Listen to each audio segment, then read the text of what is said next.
राज्यामधील वक्फ बोर्डाला प्रशासनानं GR काढून निधी दिलेला आहे। नंतर मुख्य सचिवांनी तो आदेश मागे घेतलेला आहे। या प्रकरणी देवेंद्र फडणवीसांनी ट्विट करून माहिती दिलेली आहे। वक्फ बोर्डाला निधी देण्यासंदर्भात प्रशासनानं GR काढला, मात्र मुख्य सचिवांनी तत्काळ हा GR मागे घेतलेला आहे। देवेंद्र फडणवीसांनी या संदर्भात ट्विट करून माहिती दिलेली आहे। देवेंद्र फडणवीस यांनी काय ट्विट केलेलं आहे पाहूयात ग्राफिक्सच्या माध्यमातून।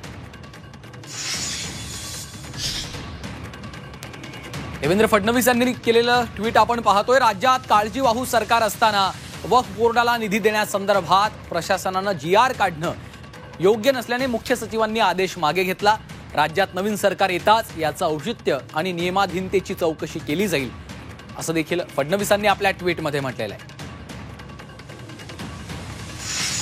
ओम देशमुख आमचे प्रतिनिधी सध्या फोन लाईनवरनं आपल्या सोबत आहेत। ओम, आधी GR काढला गेला आणि नंतर मुख्य सचिवांनी तो आदेश मागे घेतलाय, काय नेमकं प्रकरण आहे? श्रीकांत, नक्कीच काल महाराष्ट्र शासनाच्या वेबसाईटवरती एक GR प्रकाशित करण्यात आला होता। त्यामध्ये वक्फ बोर्डाच्या बळकटीकरणासाठी 20 कोटी रुपयांची तरतूद केल्याचं म्हटलं होतं।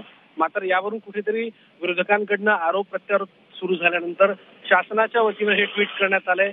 भाजपचे नेते देवेंद्र फडणवीस यांनी या सगळ्या संदर्भामध्ये ट्विट करत भूमिका मांडली आहे की अशा प्रकारच्या ज्या काही गोष्टी आहेत, खऱ्या अर्थानं काळजीवाहू सरकार असताना निधी देण्यासंदर्भातचा जो काही GR आहे तो सचिवांनी तात्काळ मागे घेतला आणि नवीन सरकार आल्यानंतर याबाबत चौकशी देखील केली जाईल असं त्यांनी म्हटलं। कुठेतरी वक्फ बोर्डाच्या संदर्भातलं बिल पुढे आणलं जात असताना अशा प्रकारे महाराष्ट्र सरकारनं हे निर्णय घेणं कुठेतरी आपल्याच भूमिकेशी वैचारिक तडजोड केल्याचा आरोप विरोधकांकडून केला जातो। त्या पार्श्वभूमीवरती फडणवीसांनी तात्काळ ट्विट करत या सगळ्या संदर्भात खुलासा केला आणि या सगळ्यावरती कारवाई होईल, चौकशी होईल असं देखील म्हटलंय। श्रीकांत, धन्यवाद ओम या सविस्तर माहितीसाठी। बोलू नका असं म्हणतंय, ते सभा आहे आणि या सभेला